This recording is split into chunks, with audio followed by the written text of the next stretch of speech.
حضرت نوح نے پوری کشتی کو تیار کر دیا. کشتی بناتے جا رہے ہیں, ادھر سے ادھر سے کافر گزرتے ہیں, دیکھ کر ہنسنے لگے. سخروا منی, ہنسنے لگے. حضرت نوح نے کہا اگر تم ہنسو گے تو ایک وقت آئے گا ہم تم پر ہنسنے لگو گے.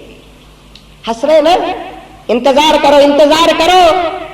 ہنسنے لگے ہو, انتظار کرو, جب اللہ کا عذاب آئے گا تو پھر میرے بھائی تم کو بچانے والا کوئی نہیں ہوگا.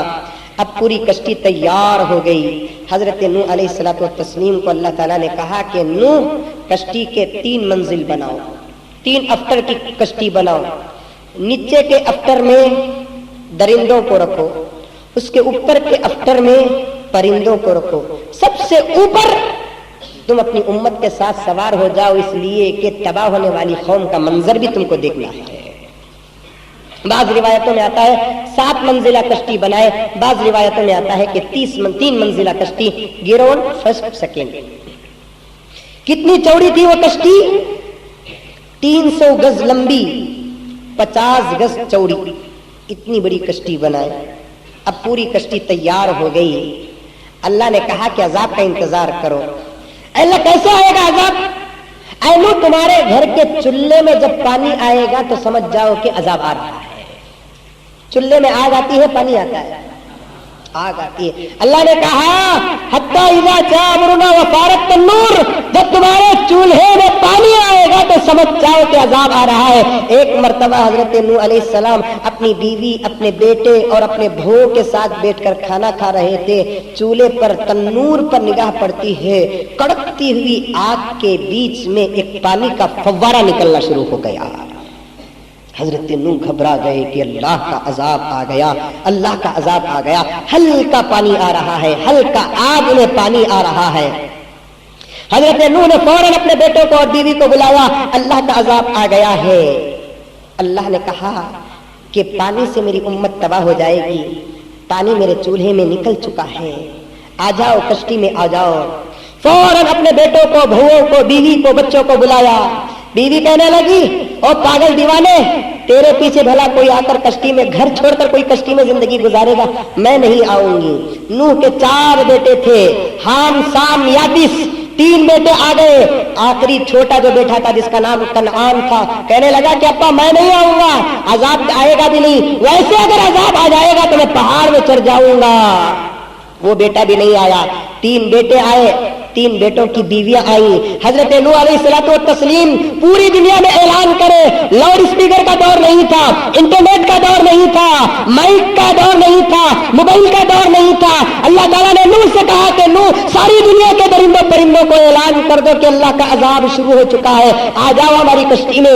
اور ہر کشتی میں آپ اپنی کشتی پر ہر ایک جوڑے کو, نر اور مادہ کو, میل اور فیمیل کو داخل کرتے رہو, پرندوں میں سے, درندوں میں سے, اور جتنے لوگ آپ پر ایمان لے کر آئے سب کو اس کشتی میں داخل کرو. دوستو 950 سال کی دعوت و تبلیغ کے محنت کے نتیجے میں حضرت نوح پر ایمان لانے والی جماعت کے نمبر کتنے تھے؟ صرف 80 لوگوں نے اسلام قبول کیا تھا 950 سال کی محنت میں. 950 سال کی محنت پر کتنے لوگوں نے ایمان قبول کیا؟ صرف 80 لوگوں نے ایمان قبول کیا. حضرت نوح نے 80 لوگوں کو بھی کشتی میں چلا لیا. اور حدیث میں آتا ہے کہ سب سے پہلے کشتی میں کون چڑھا؟ تمام تفسیر کی کتابوں میں لکھا ہوا ہے, درہ بول کر ایک چھوٹا سا پرندہ سب سے پہلے کشتی میں چڑھ گیا. اور سب سے آخر میں کون چڑھا؟ گدھا. انہیں چڑھنے کے واسطے گیا تو شیطان اس کا دم پکڑ لیا. اس کے واسطے مسلمانہ گدھے کے دم میں ڈبا بندل دے. گدھا چل رہا ہے, سامنے کے 2 پیر کشتی پر ہے, پیچھے کے 2 پیر زمین میں ہے, دم کو شیطان پکڑ لیا. حضرت نوح نے کہا جلدی آ جلدی آ. گدھا کہنے لگا کہ میرے دم میں کوئی لٹکا ہوا ہے, اسے بھی لے کر آپ بھول کر حضرت نوح کہہ دیے. تو شیطان بھی گدھے کے دم کے سہارے کشتی میں داخل ہو گیا. شیر کو چلانے کا جب وقت آیا, شیر فوراً آ کر چڑھ کر بیٹھ گیا. اب شیر کو جب دیکھے, یہ کیا بھی کہانی گینی نہیں بول رہا ہوں میں, سمجھ میں آئی بات؟ شیر, کتا, بلی کا اپنے غور سے سنتے نانی ماں کی کہانی بول کر رہے ہیں. کہانی نہیں ہے, کتابوں کو دیکھ کر آیا ہو. شیر کو جب داخل کیا, شیر آ کر جلدی بیٹھ گیا. شیر تو شیر ہے نا, تو شیر کو دیکھ کر پورے جانور کشتی سے نیچے اتر گئے. حضرت نوح نے کہا کہ مولا شیر کو دیکھ کر اتر گئے ہیں, شیر کو اتار بھی نہیں سکتا اس لیے کہ وہ جانوروں میں سے ایک جانور ہے. اللہ تعالیٰ نے کہا جانوروں کو کہہ دو کہ شیر سے ڈرنے کی ضرورت نہیں, اس لیے کہ ہم شیر پر بخار کو نازل کر دیں گے. سب سے پہلے شیر کو بخار آیا. اس کا مطلب یہ ہے کہ جسے بخار آتا انہیں کون, واہ شیر رے, چوہا آ گیا تو گھر سے باہر ہو جاتے ہیں, لگا ہمیں جا کر شیر آ گئے. سمجھ میں آئی بات؟ شیر سب سے پہلے آ گئے. شیر پر وقار کو اللہ تعالیٰ نے نازل کر دیا. پورے جانور آ گئے, یہاں تک کہ گدھا بھی آ گیا, گدھے کا دم پکڑ کر شیطان بھی آ گیا, ہاتھی بھی آ گیا, چوہا بھی آ گیا.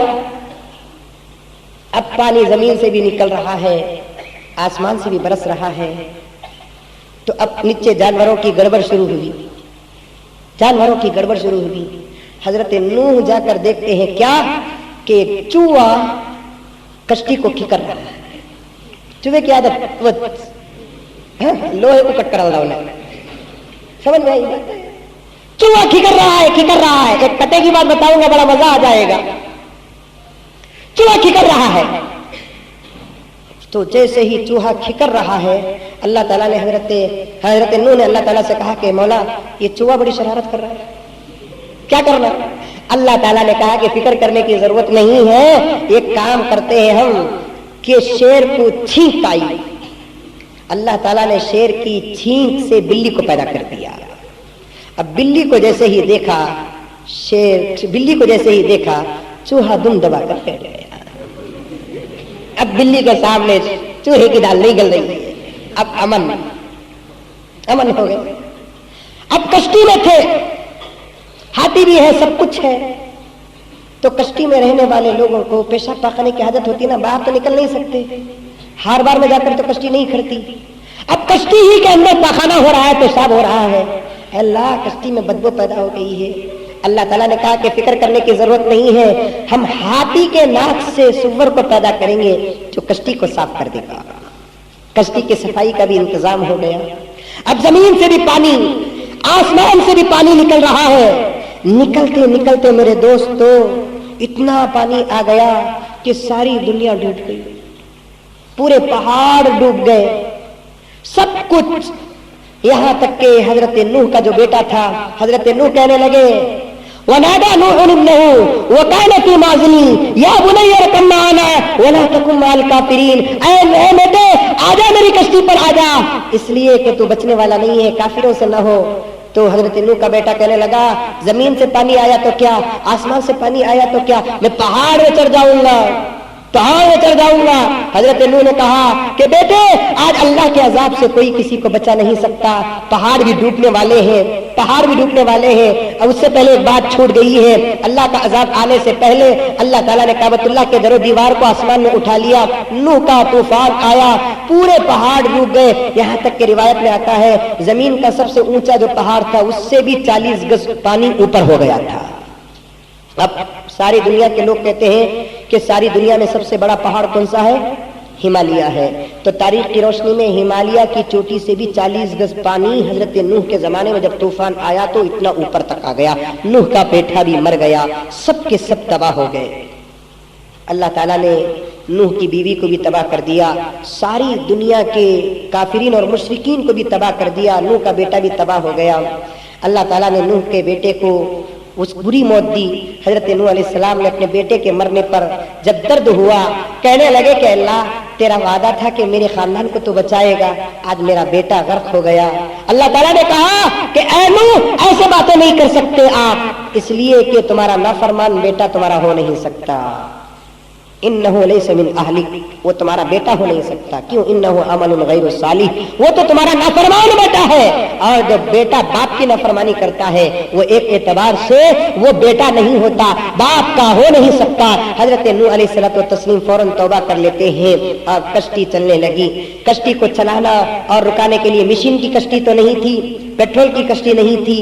اللہ تبارک و تعالیٰ نے حضرت نوح سے کہا کہ نوح جب کشتی کو چلانا شروع کرنا چاہتے ہو, چلانا چاہتے ہو تو کہو بسم اللہ مجریہا, اگر ٹکانا رکانا چاہتے ہو تو کہو کہ بسم اللہ مرساہا، تو بسم اللہ مجریہا کہتے ہو تو کشتی چلتی ہے، بسم اللہ مرساہا کہتے ہیں تو کشتی رک جاتی ہے۔ مکمل 10 رجب کو یہ کشتی پانی میں تیرنا شروع کی اور 10 محرم الحرام تک یہ کشتی پانی میں رہی۔ مطلب یہ ہوا کہ یہ کشتی 150 دن پانی میں رہی اور برابر 5 مہینے کی مدت میں 40 مرتبہ یہ کشتی نے کعبۃ اللہ کا طواف کیا۔ کتنے مرتبہ طواف کیا؟ کعبۃ اللہ کا 40 مرتبہ طواف کیا۔